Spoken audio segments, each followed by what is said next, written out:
Hola, bienvenidos a Reporte Climático, periodismo de soluciones para un mundo en constante cambio.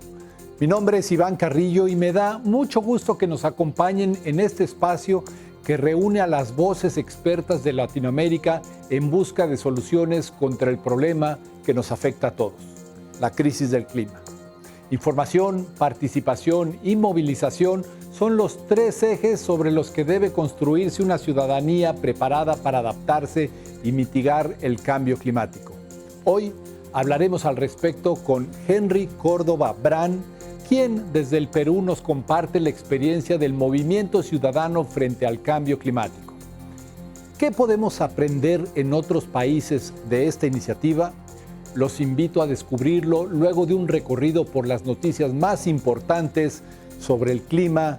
en el mundo. Elevación del nivel del mar, pérdida de biodiversidad, alteraciones del ciclo del agua y aumento de enfermedades transmitidas por mosquitos son algunas de las amenazas del cambio climático en el Mediterráneo. De acuerdo con un informe preliminar de la ONU al que tuvo acceso la agencia AFP. El documento destaca que en la región viven más de 500 millones de personas y los riesgos solo podrían prevenirse con un calentamiento global inferior a los 2 grados Celsius.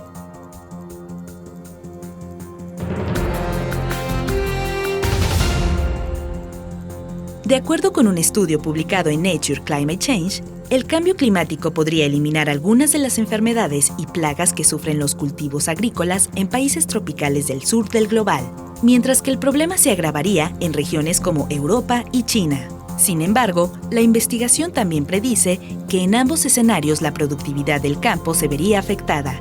Una evidencia más de que todos los países del mundo deben mejorar sus estrategias de adaptación y mitigación frente a la crisis del clima.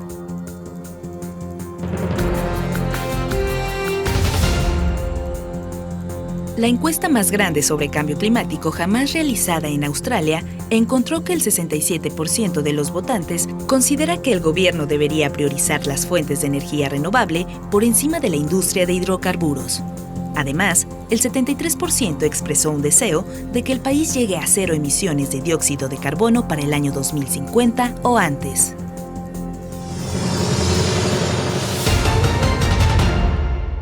Pocos países tienen una diversidad tan peculiar como Perú. En su territorio, donde se conjugan la selva y los glaciares, están presentes 27 de los 32 climas descritos en el mundo.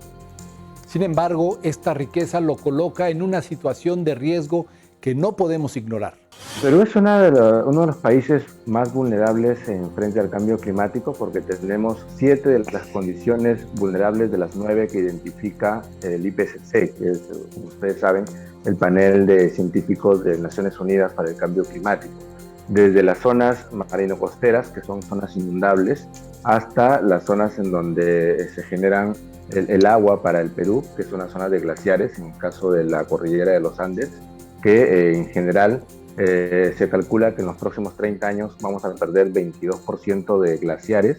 que constituyen además el 71% de los glaciares tropicales del mundo. En este sentido, un estudio de Tyndall Center en Inglaterra ha indicado que tan solo después de Bangladesh y Honduras,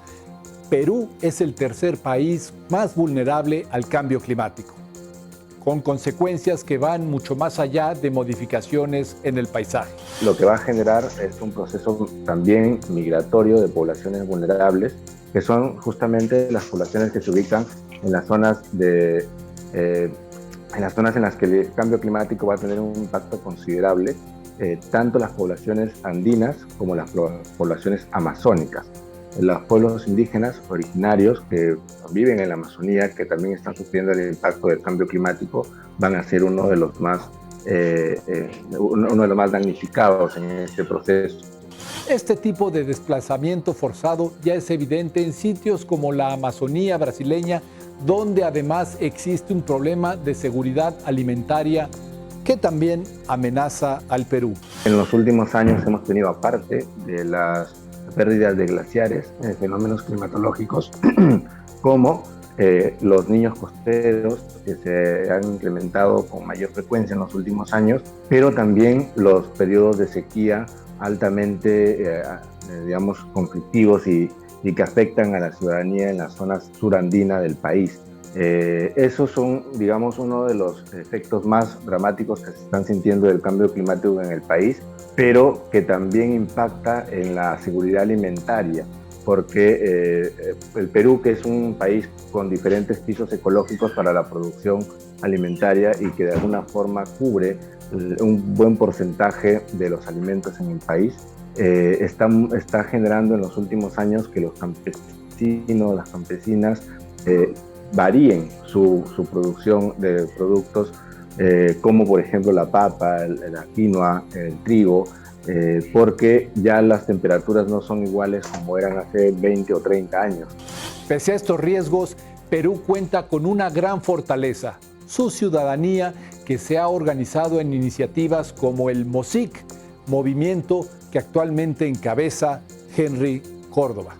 El Movimiento Ciudadano frente al Cambio Climático tiene 12 años de acción climática, que es como le denominamos a nuestra participación dentro de la construcción de la ciudadanía ambiental en el país, pero se adscribe dentro de un conjunto de organizaciones que son, digamos, las organizaciones sociales, las primeras que están frente a las acciones que buscan generar políticas ambientales favorables para el país y que de alguna forma contrarresten esta situación de vulnerabilidad que tiene el país. El MOSIC es parte de CAN Latinoamérica, que es una organización de países o de países de la región que están adscritas a CAN Internacional, que son un actor importante dentro de las negociaciones de las COP que se generan año tras año y en donde estamos participando junto con países como Bolivia, Argentina, Chile, Nicaragua, Colombia, Ecuador. Y en estos espacios es donde discutimos de manera regional también cuáles van a ser nuestras estrategias de incidencia frente, no solamente a nivel nacional, sino en el contexto internacional, por ejemplo, cuando se realizan los diálogos interseccionales, cuando se realizan también los diálogos en las propias COP, y ahí planteamos cuáles son las exigencias desde la sociedad civil. Este esfuerzo vino a sumarse al trabajo que antaño realizan los pueblos originarios del Perú y en los últimos años se ha enriquecido con el ímpetu de la juventud. Las organizaciones de pueblos indígenas están organizadas en el país a través de sus representaciones nacionales. En el caso de AIDC, por ejemplo, que es la central que articula a las organizaciones de pueblos indígenas de todo el país y que tienen un asiento dentro de la Comisión Nacional de Cambio Climático, al igual que está las compañeras de ONAMIAP, que es la Organización Nacional de Mujeres Andinas Amazónicas del Perú, que también han presentado, sobre todo en los últimos años, muchos aportes a la construcción de la política ambiental. Los jóvenes, por su lado, organizados en colectivos como, por ejemplo, Viernes por el Futuro, que han estado muy activos en los últimos años también a raíz de esta corriente mundial de jóvenes que también participa activamente en los procesos de exigencia para mejoras frente al cambio climático. Y estos dos actores se encuentran representados en la Comisión Nacional de Cambio Climático en el país. Y nos parece que ese es un elemento importante porque ayuda a que sus propuestas y sus exigencias estén en diálogo con el Estado. Así, el proceso participativo que Henry Córdoba llama ciudadanía climática logró en el 2018 algo que pocos países han conseguido: la promulgación de una ley marco de cambio climático. La ley marco de cambio climático establece primero, y creemos que es un valor importante, el proceso participativo de la construcción de las medidas de adaptación y mitigación. Segundo, esta ley marco de cambio climático también establece que las NDC puedan ser, las contribuciones nacionalmente determinadas, puedan ser el elemento fundamental de la Estrategia Nacional de Cambio Climático para el país. Además, es una estrategia o es una ley que busca que se descentralice también la construcción de estas medidas de adaptación y mitigación. Y finalmente, nos parece que otro factor importante es que dentro de la ley de marco de cambio climático también se apunta a que se genere un proceso participativo en la construcción del presupuesto de la República, aunque esto finalmente todavía no se aterriza porque los últimos presupuestos de la República que tenemos en el país más bien han ido en sentido contrario a lo que la ley busca, y esta es una de las tareas que tenemos pendientes como país de cara a los próximos años. A la par, la sociedad civil organizada de Perú ha tenido que movilizarse para detener propuestas que representan un retroceso en la mitigación y adaptación al cambio climático. Hemos hecho incidencia, por ejemplo, en que no se apruebe una ley Ley General de Hidrocarburos que se pensaba actualizar hace un par de años aquí en el país, y fue la ciudadanía organizada la que ha detenido esa discusión en el Congreso de la República, porque lo que buscaba era aumentar a 20 años el tiempo de concesión de los proyectos de hidrocarburos y de gas aquí en el país. El país tiene dentro de su marco legislativo y normativo la oportunidad de incluir a las contribuciones nacionalmente determinadas dentro de una estrategia nacional. La construcción de esta estrategia nacional, que ahora va a tener que ser del 2021 al 2050, es el reto que tenemos por delante, porque es en la Estrategia Nacional de Cambio Climático en donde se va a ver reflejadas las contribuciones nacionalmente determinadas. El Perú, en el año 2020, a finales del año 2020, ha propuesto aumentar sus contribuciones a la reducción de un 40% de sus emisiones de gases de efecto invernadero. Pero esto, que es un anuncio, tiene que verse reflejado con indicadores claros, con metas establecidas y con presupuestos que tengan un enfoque de cambio climático. Y ese es el reto hoy en día para el país. Para remontar estos desafíos es necesario una base científica y técnica sólida, como la que utiliza precisamente el movimiento ciudadano frente al cambio climático. En los últimos años, sobre todo, se ha estado generando mucha información a partir también de lo que se recoge de los informes del IPCC a nivel mundial. En particular, el MOSIC es una institución que promueve primero la investigación para poder conocer cuál es la situación real del cambio climático en el país. Y segundo, que esta información llegue de la mejor manera a los ciudadanos a través de diferentes canales, no solamente los documentos científicos, sino también a través de productos comunicacionales que pueden ser más, digamos, legibles para la ciudadanía, para el hombre y mujer de a pie, como le llamamos acá en el Perú, pero que a partir de esta información pueda construir una participación activa en su rol como sociedad civil y en su rol como ciudadano-ciudadana. El informe de la IPCC del año 2015 nos decía que tenemos hasta el año 2030 para reducir 45% de las emisiones de gases de efecto invernadero en el mundo. Y en el 2019, informes también producidos por el Buró de Naciones Unidas nos decían que las estimaciones se habían quedado cortas. Los estados caminan a un paso más lento de lo que la exigencia climática requeriría. Entonces,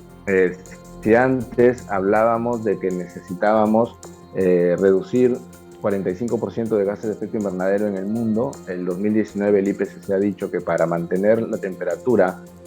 a niveles debajo de los 2 grados centígrados o de los 1.5 grados centígrados, tendríamos que triplicar o quintuplicar las medidas de adaptación y mitigación en el mundo, y esto los países no lo están haciendo. Los grandes emisores de gases de efecto invernadero no están teniendo compromisos climáticos claros y no están teniendo tampoco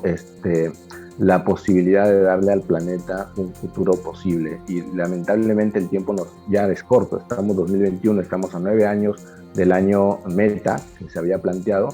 y las negociaciones no están llegando al puerto que requeriría la emergencia climática en la cual estamos todos inmersos ahora. ¿Significa que hemos perdido la oportunidad de hacer frente a la crisis del clima? Para Henry Córdoba aún hay una esperanza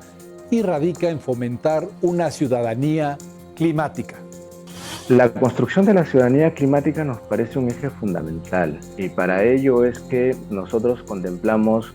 3 momentos y 3 ejes importantes. La primera de ellas es la información. Creemos que la ciudadanía debe informarse, y lamentablemente el tema del cambio climático no es algo que esté dentro de la agenda comunicativa en el país ni en el mundo.